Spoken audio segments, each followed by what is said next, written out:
Hey you guys, it's Anthony not Hope, coach of the Savannah Sharpedos, and I was coming to you with a little bit of a team preview. This is my first one that I'm actually gonna do, so I just want to, you know, see how this goes. If you see this video, great. If you don't, then you'll see the battle afterwards because I will be recording that. But 9 times out of 10, this is just me voicing over a screenshot with some music in the background that you won't hear the whole time, I think, but you might. Anyways, on to the actual team preview. So this team is, first off, let me just say that I want to apologize to my Polytoad for not coming this week. This will be my first week actually not bringing Polytoad. Hopefully it'll be my last. I don't really like not having Polytoad on my team. It took me a while to actually get comfortable to not having Polytoad on my team, but after looking at the AlaQZams, Polytoad just really wasn't fitting the way I liked it to. So this one's going to be Sans Polytoad, which is fine. We picked up in a trade with Ryan. We picked up the Skuntank and traded off Hitmontop. This is a temporary trade because we both love our Pokemon, but right now it worked in both of our best interests for our Week 10 matches that we swap Hitmontop for Skuntank. Now, this Skuntank set, it's a mostly bulky set. It looks offensive, but it is a mostly bulky set. It's here just for the psychic types. Its sole purpose in life is to mitigate the damage taken from Indeedee and AlaQZam. And I gave it Corrosive Gas because Game Freak didn't want to give him knockoff, so he's got Corrosive Gas. Hopefully I can burn off Terrain Extender or Choice Scarf, whatever it is from Indeedee. If the AlaQZam is Sash, hopefully I can take that Sash away. But the main reason I have Corrosive Gas is for Chansey, because getting rid of that Eviolite as early as possible is going to be huge. Flamethrower, of course, is for Skarmory. I think that's kind of obvious.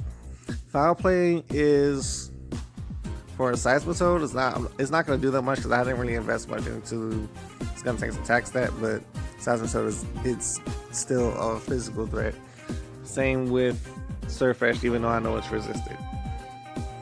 And Flareon too, if he brings it, but I can't see a reason for him to bring it, really.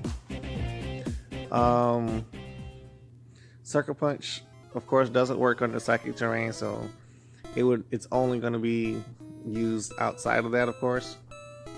But other than that, that's Skuntank. Haunter. Now, I did have this set a little different. When I actually had Polytoad on the team, I gave Haunter Thunder instead of Thunderbolt. He had Hex and Grudge and, just kind of a unique, or kind of a different Haunter set than I probably would have run. But after playtesting and everything, and then once I actually took Polytoad off the team for this week, I looked at this being a lot better of an option. I am expecting, or I've got Thunderbolt for Skarmory, Energy Ball for Seismitoad, Sludge Bomb for pretty much everything else, since they don't resist it. And Knockoff. Knockoff is also for Chansey, because at some point I expect Chansey to switch in on this Haunter. And for Haunter to come in and knock off that Eviolite in case Skuntank doesn't do it would be huge. And I think that it could be a potential game changer. It's not, it's got a modest nature, so it doesn't have the max speed that it could have, but at the same time it still outspeeds everything that's not Scarfed and it's not the 2 psychic types. So there's Haunter. Klefki, I actually have a couple different sets for Klefki, so you may see this Klefki set, you may see a different set that I have that's got Thunder Wave and Screens, of course. But this one, after playtesting this week, this set kind of, it was fun. It was really fun to use. It's again, it's a bulky variant that's just reboosting all the time. Calm Mind for the 2 psychic types, Iron Defense for everything else. Obviously, body press can be a problem, but after a couple Iron Defenses, it doesn't really matter as much.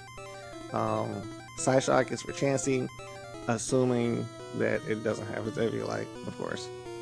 But even then, Calm Mind is gonna, make light work with that. I got leftovers for recovery, but I've also got Draining Kiss. Draining Kiss allows me to hit Size of Total a little bit better and get a little bit more HP than if I were to hit Surf Etched. Draining Kiss also helps me against the 2 psychic types, where Side Shock doesn't, obviously. The set is still walled by Skarmory, but I'm not too much worried about Skarmory for the most part. Mimikyu. Mimikyu is here to be Mimikyu. Mimikyu.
Aromatherapy. It'll still have Toxic Spikes.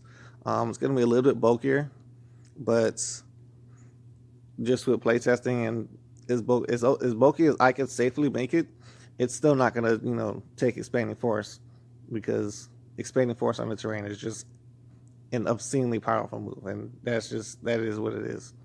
I can't stop that. Scrafty is my switch in. Scrafty is my switch in to Chansey. Scrafty is my switch in to not the Psychic types because Dazzling Gleam, but Scrafty is pretty much my Chansey switch in, because if he doesn't switch in predicting my Scrafty, I'm gonna just sit there and go and press Close Combat, and that's it.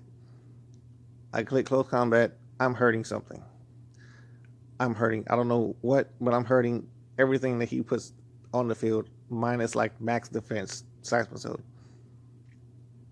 And even then, like if it gets to a point where I have to worry about predicting a max defense Seismitoad, which I doubt, that's fine. I'll deal with that when I get there. But if I think this right, if I plan this right, if I play my cards right, I shouldn't have too much of a problem with this team.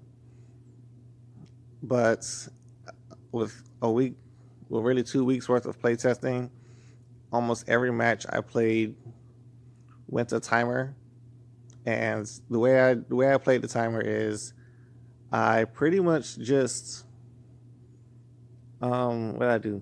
We got to about about 20, around not 20, around turn 20 on Showdown.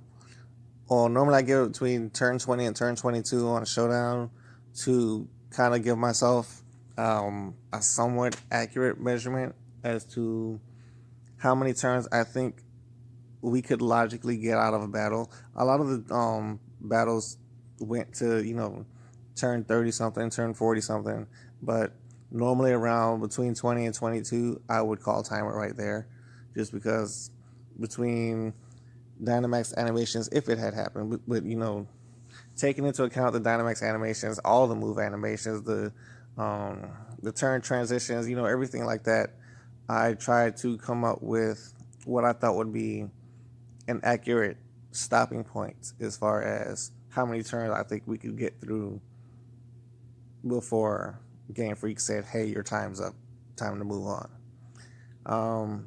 I have had a lot of timer issues this season, a lot of comeback stopped because of timer, a lot of good battles stopped because of timer. There are a lot of win conditions for both my team and some of my opponents that just got stopped to timer, and I've been trying to figure out how to get around that. And I haven't exactly figured it out yet, but I think with the way I set it up on my head, getting to between turn 20 and turn 22 on Showdown, that it's about as accurate as I could logically get. It might not even go that far, depending on, how the battle progresses. But I've got a pretty good idea of what I want to do. I definitely can't wait to actually have this battle. Just get it over with. To get it over with to get to next week, the following week. I really plan on just kind of not relaxing, because I still want to like mess with other people's records. I didn't do as well this season, at least so far, than I was hoping, but I get to face a lot of good battlers. A lot of people with playoff hopes, playoff hopes or playoff position hopes, and I'm hoping that I get to play, get to be an upsetter for at least a couple of weeks. Honestly, that's like my goal really for the rest of the week is to have fun, and that's not rest of the week, rest of the season. It's to just really have fun. I'm enjoying myself. I'm enjoying my time here in TPL. I regret not being here in season one, but it was because I wasn't really using Twitter that much. Otherwise, I would have been there. Because Trico sent me a message before season one had started, asking me if I wanted to join, and I just didn't get the message until like the playoffs, and then I was ready and excited for season two. But yeah, that's my team preview, everybody. Thanks for watching. If you stood out, if you stayed this long, thanks for listening to me stutter through half of this, because I don't exactly have all my thoughts together, and this isn't exactly scripted. I'm just going off the top of my head, I'm game planning as I'm saying this, but I'm giving you guys an idea of what I'm probably going to bring, what to expect, and I gave you a little hint as to, in the event I do change my sets, like I mentioned earlier, what you could possibly see from me. But thanks, you guys, and I'll see y'all in a little bit.